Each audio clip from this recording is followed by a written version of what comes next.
Welcome to the BrightWord Books Podcast, where we celebrate the voices and stories behind some of today's most inspiring books. I'm your host, Chris Dabbs, and today we have the privilege of speaking with Kitty Caley, the author of Ultimate Love, A Life of Soul and Searching.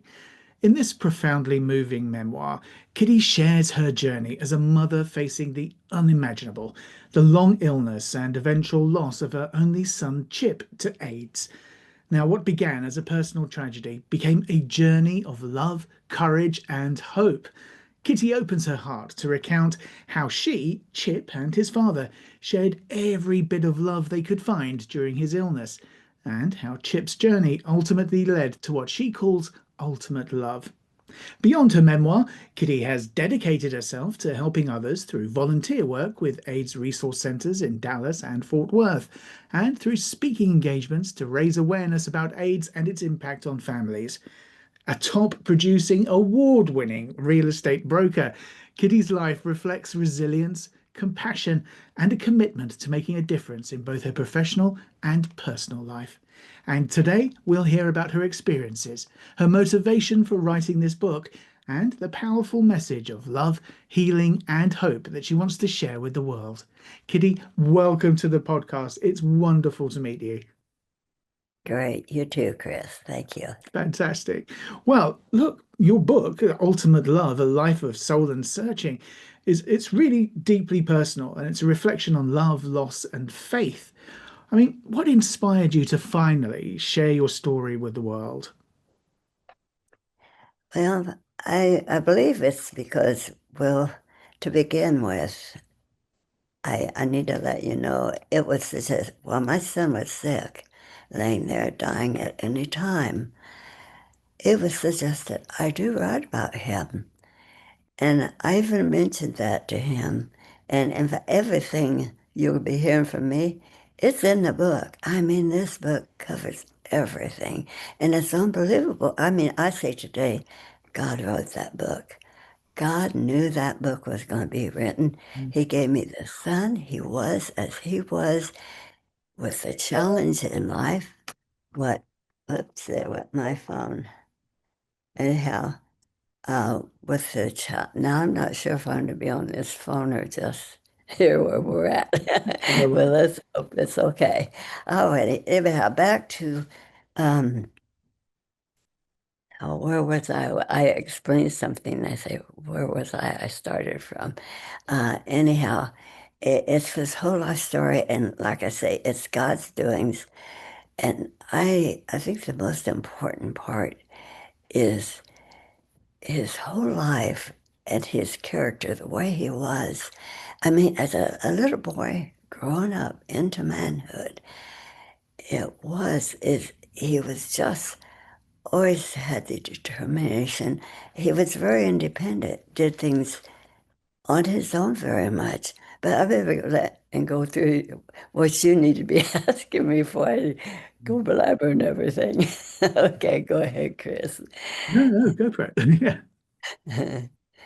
So yeah, I mean, I think this is the thing. So what made you, well, I guess what you're saying is that it was predestined, really, that you were going to write this book about the journey that the whole family went through. Is that right?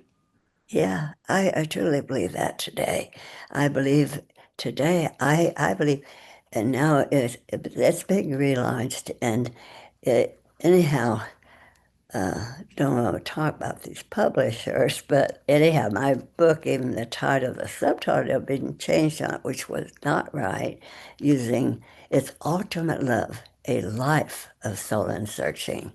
And to one had put a what was it? He put a love instead of a lie. But the whole thing is the whole book, the title, the picture on the book, the three balloons, my son reaching his hand to the light of God. All this happened. Everything I speak about is in the book. The whole book cover, everything relates to his life, what truly did happen. And this is why I know it was God's way to help other people today. Our world today is so upside down. And especially now, I believe this way it can really, really help people. They see it, they read it, and it's what they themselves, their challenges are today, what they need, or they may have had, or think they got to do this or got to do that, or what they've been doing. But then when they really listen to God, and you might not get an immediate answer, but God's there always. And when the time's right, it's your choice with God. Mm. Powerful stuff. It's always about choice, right? So I Yeah. see what you mean.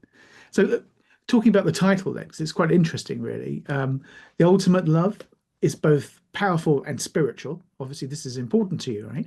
So how did you arrive at that title, and what does ultimate love mean to you today? Then, as you say, this world is, needing some love, possibly right now. Yes. Well, it's really something because, um, well, way back, anyhow, I hadn't come up with a title. And I remember it was when my husband and I were driving home from Branson. We'd been to the resort, and suddenly, just like out of the blue, it came to me. I said, ultimate love. And that was it. Mm. And then the subtitle, A Life of Soul and Searching. That just fits in because the whole story is his whole life. I went to the DFW book club asking them because I thought, well, yeah, and I told my son I'm going to be writing. And that's in the book, his conversation way back then with his cousin Debbie, who lived in Baltimore. And they talked often on the phone. They were so close, even though we had moved away and were here in Texas, still he kept in contact. And this was a beautiful part, him and Debbie talking. And he said, Mother's going to write a book. And it was about him. And I think this was the whole thing. And then, after he was gone, and of course, I am a very emotional person. That's why I do have to be careful now. But the thing is, it's Chipper's strength. And well, through the whole episode, his whole life, it was his love, his caring and sharing with everyone. I mean, from a little boy, and everything is in that book. It touches on so much people, different ages, whatever, up into these challenges we have in life. And that's really why we come from heaven to earth, knowing we're going to have challenges. And the whole thing is, how are we going to do what we need to do? This is up to us now here on earth. And go ahead. No, no. I get to start talking, and boy, yeah. It, Kitty, that's the point, right? We're on a podcast, so you can talk as much as you like. Don't worry, I'm never going to stop you from talking because, this is what we want to know about. In the book, you're describing your son Chip's life and his passing with, I can tell, what, remarkable honesty and grace. Your honesty is coming across in spades here. I mean, how did revisiting those memories? You mentioned that you're quite an emotional person, so it must have affected you emotionally when you were writing. How did you deal with, kind of separating yourself from that? Or did you?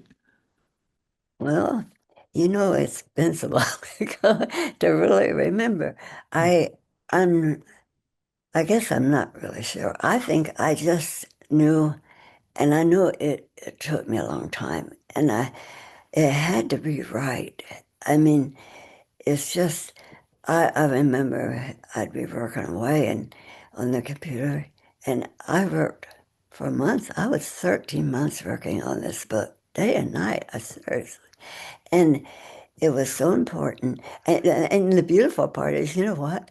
Before anything to do with this book, I had been recording conversations with my son and me, with him on the phone, his friends, family, friends, and it was so. this is what made the book. These conversations, it's him talking. His voice, you know what he's saying exactly. His expressions, that's in the book. Exactly. I mean, it is word for word. The whole book, all the way through, it is the facts, the truth. And like I mentioned, when I went, I made that's where I started going to the Dallas Fort Worth Writers Club. And I remember the one man asked, well, where would I start? And he said, start when he was born. And that's exactly what I did. It was beautiful. We wanted a son, we got a son. And I think that goes my thought always of my oldest in our family was my brother Dwayne. And yeah, he was beautiful, just like my son turned out. They were so good their whole life. But anyhow, so going all the way through his life and having that, I mean, it is the facts. I went, it was just like when he was born. Oh, it was beautiful. And going on up. And then that's it.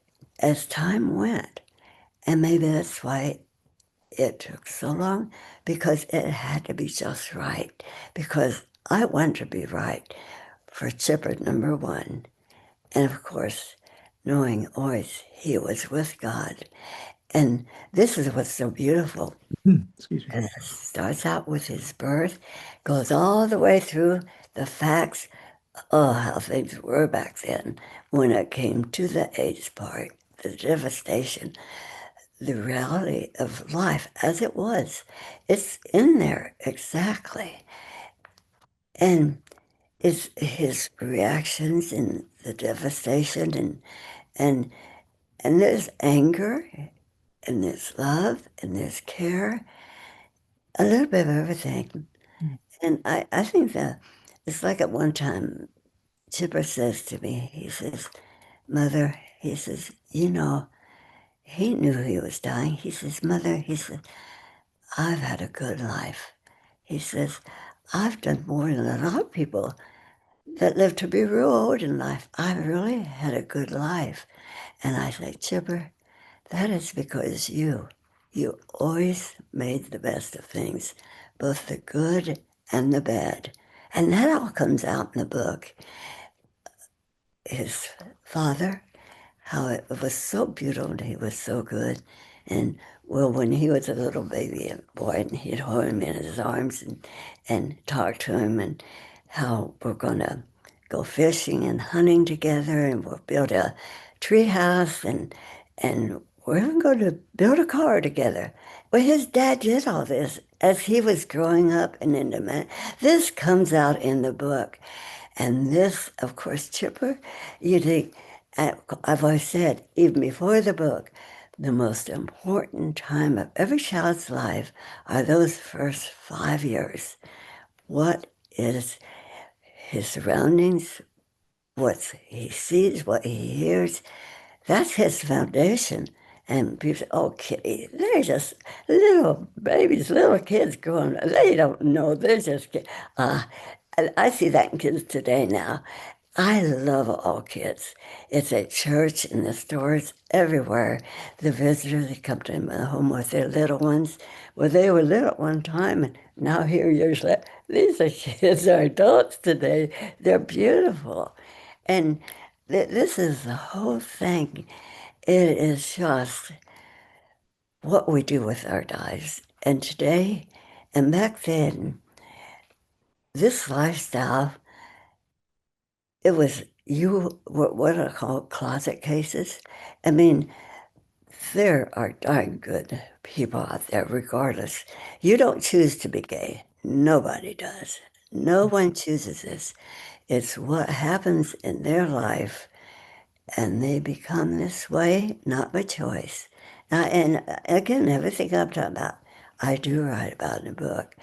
But the important thing is, it's like, well, even after I wrote my book, and then I thought, well, I don't want to make money off of my son's life.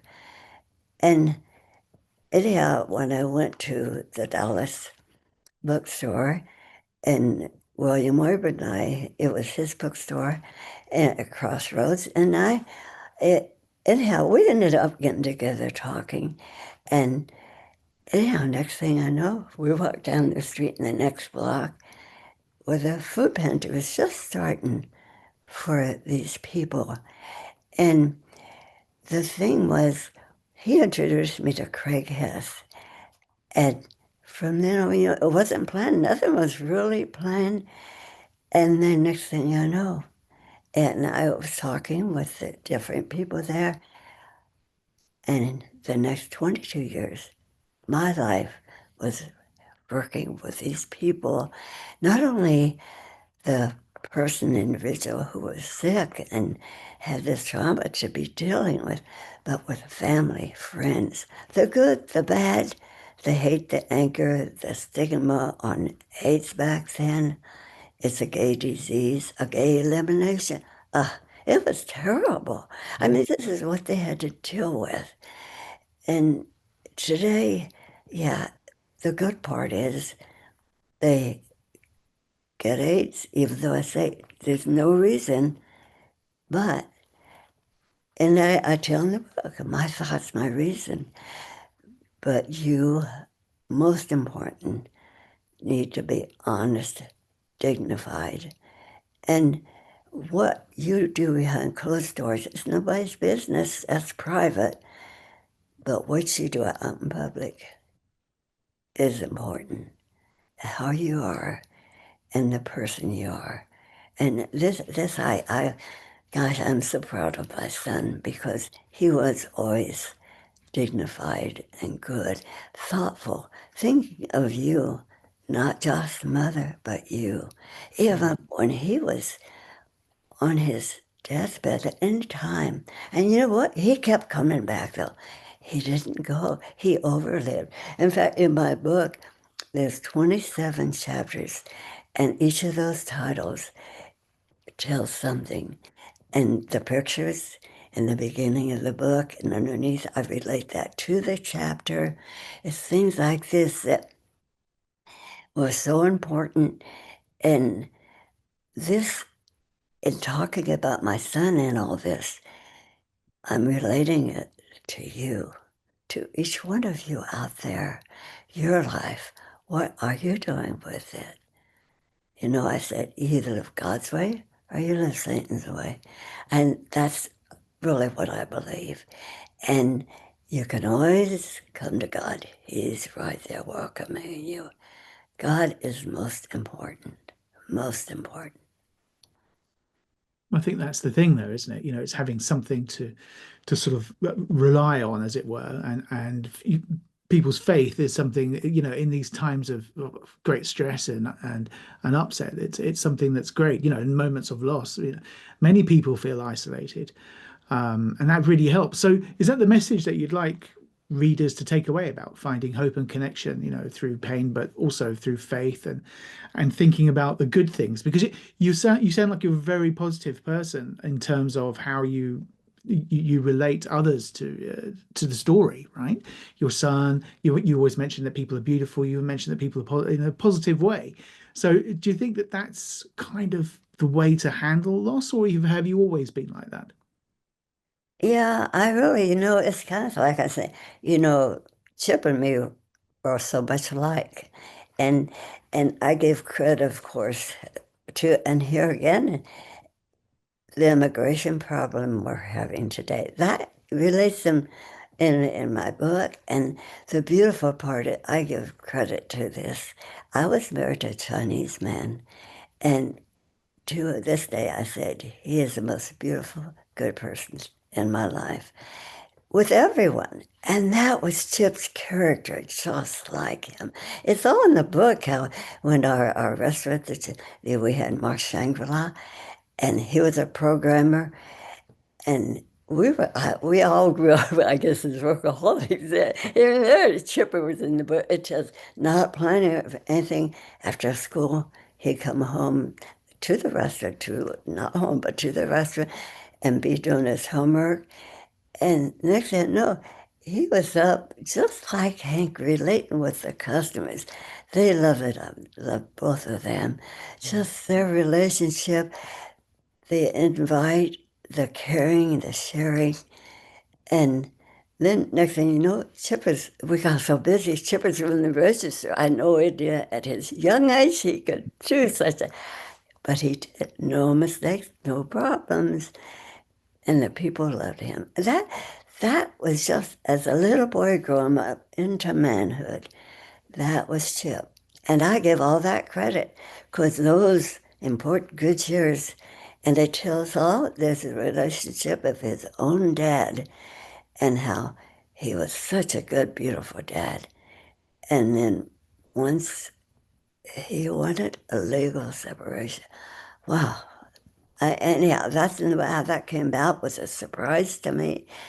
But in all this, I didn't relate for a long time. And it's just like, say, the immigration problem, Chipper's young years, and what I took him away from in moving to Texas, even. Now, see how I'm jumping around if you can follow me and understand this. But I mean, that's what my life's all about is just understanding and being there to help other people and to give love. Love is most important.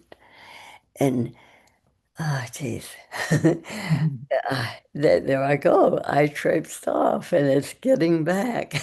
No, no, it's all good. And you mentioned love there, which is really important because, yeah, and you also mentioned earlier that you've worked closely with the AIDS Resource Center in Dallas and Fort Worth, right? So, Right. how did that volunteer work deepen your compassion? Because it sounds like you were pretty much a compassionate person already. But yeah, how did it deepen your compassion and connection to others then who were facing similar struggles to you? Not just Well, those who suffered, but their families as well, right?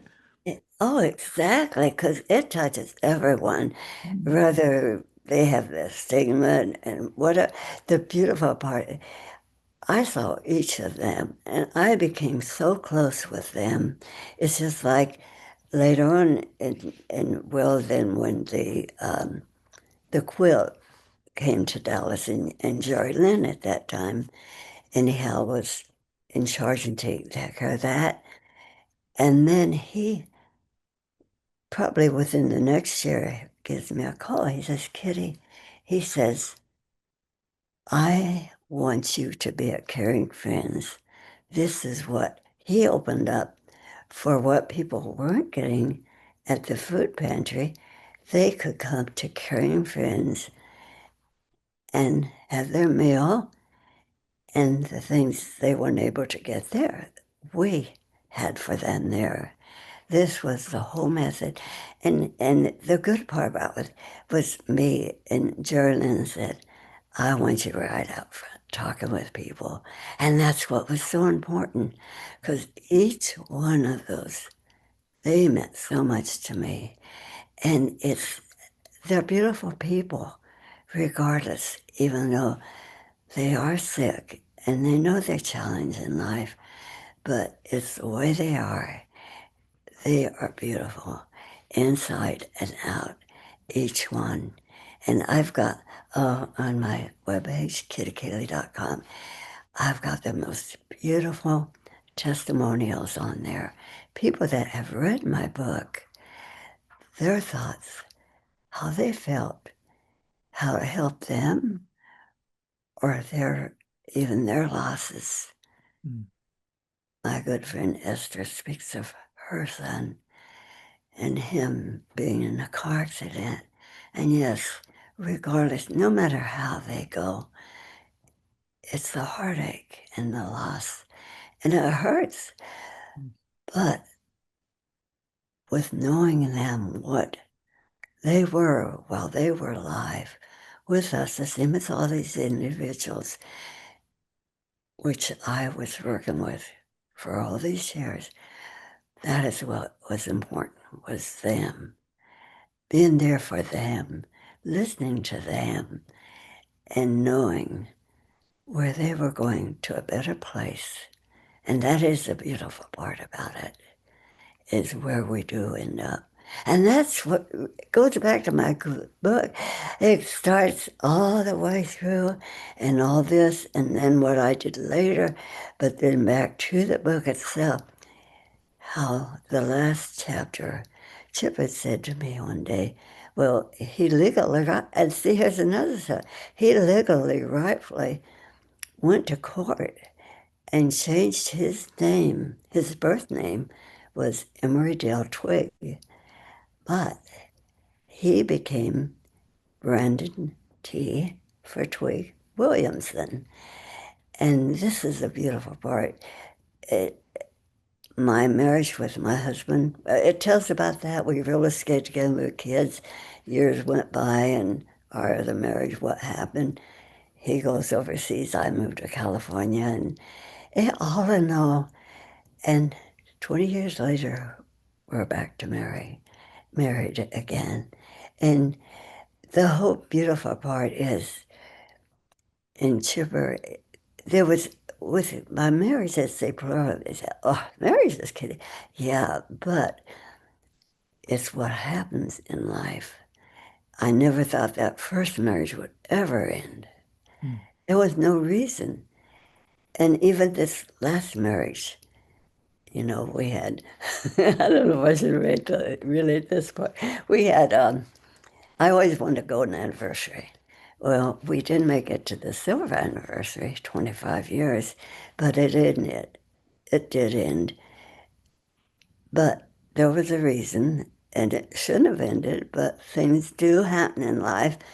We have to make the best of it and go on. That's another book of me, but I don't think I'll write about it. But the beautiful part is that, see, I traipse off on these thoughts. Um, the beautiful part is that him taking the name Williamson, and the beautiful part, I mean, Chip was never a problem child to anyone because he always wanted to please you. And he just grew up, he knew what he should and shouldn't be doing, like it's time to get the trash out, it's time to mow the lawn. And it's certain things, and things just became natural with him. It's like I didn't have to tell him, do this, do that. He did it. And yeah, no, I'm not saying he wasn't perfect and he did anything and everything all you kids do out there, but that's life. Anyhow, the beautiful part was in the end and his reaching his hand to God. This did happen. I relate all this and exactly how it happened and how well, the conversation there is me talking with Dr. Gradley. See him on St. Lane there. I won't go into depth, but the whole thing is her conversation, I recorded it, and that whole conversation is how she relates to Chipper and how he was as a person. Now, this is a grown man when the complications were starting in his life, and yet he was still the same beautiful person as when he was a little kid growing up with all this sickness, what he went through and how it ended. And it's like he said, Mother, he says, I think this is what I start telling you. I get back. He said, I want Jim, Reverend Jim, to give my eulogy. He will give me an honest eulogy. He knows me. And he did. He did. It is beautiful all the way through. And it's just like way back then. And what Jim says told me that he says, I really took time. This had to be just right for Chip because he was so giving and caring always. And he was. And the beautiful part is in him reaching his hand to God and this happening. And I relate to their how this happened, when this happened. Sorry, Kitty. Sorry, we had a bit of a break there on the internet. So you were just about to tell us about how the beautiful part. So if you could just start that part again. Oh, which beautiful part. Exactly, exactly. No, the part that, after the Reverend Jim said that he spent a lot of Oh, time putting this together because it had to be right for Chip. right. Yeah, because was Reverend Jim. He was such a good man. Anyhow, and it is word for word, the whole eulogy is in the book. The way it started, the way it ended, and about Chipper's dad even coming there after, and it relates in the book the three times Chipper had attempted to be with his dad. He paid his own way. Mm. He did it. He made all the movements from Texas clear back to Maryland, where his father was. Well, it ended up being in West Virginia, right next door, where he was living then. Anyhow, the thing was, everything relates to this, the whole thing. And this another thing is it brings up the family life, different family lives, how it affects our children. Those it takes two to bring this child into the earth to begin with, to be here. And the most important, like I said, is those first 5 years. Mm. And not to be with just one parent, or if it is going to be one parent, remember there is the other. He needs love from both. This is important. Mm. But you know what? This is what's so beautiful. It is Chipper's love, his caring, his attempts, his doing as he did. What he felt was wanting his dad's love. All that stuff he told him when he was a little baby, he remembered that. That goes to tell you, yeah, they do remember. And this is most important. And it's just like, you live within your means. I say today, no, we don't need all this freebies. Give me your food stamps. Give me. If you do get it, then get out there and help other people. Do volunteer work for what you're getting for free. This is important. This is most important. You give, don't just take. Yeah. And you know, it's just like even yet today. And see, all this relates to today Mm. and so much. And I'm not going to tell you, but I have a podcast on my webpage that talks about and how it ends with immigration problem, how beautiful it relates to, and it ends up beautiful with my husband. And there again comes the idea of pregnancy. And Chippewa, her brother, not his sister, they cry. But yeah, he wanted a brother. And I, of course, wanted to give Hank a son, his own, knowing way back in those days, the only thing I learned in school was one thing about Chinese. Way back in those days, they did away with the females and only let the men live. That's all I knew. And I never relayed that, but it was in my mind. Mm. I would one day give him a son. And there I was when I went to get that new fertility shot thinking, you'll never have it. Oh, that was the worst thing that ever happened to me. I went back to the restaurant and told Hank and Chip sitting there, oh God, that was, oh. See, even today, I do, these people out there having kids for the money or not getting married just because they can still get the money. No, you don't do that. You work for what you get or you do without. And telling Chipper and telling Hank, I couldn't give him. That's my phone ringing. Whoopsie. Sorry. If I can hang it up. Sorry. Anyhow, excuse me. anyhow, telling him, and Hank says, well, we called his American name was Hank, but it was Moxon Hank. Anyhow, he says, I love you. I love Chipper. We're family. That's what's important is our lives together. And there's that Chipper. I couldn't give him his little brother.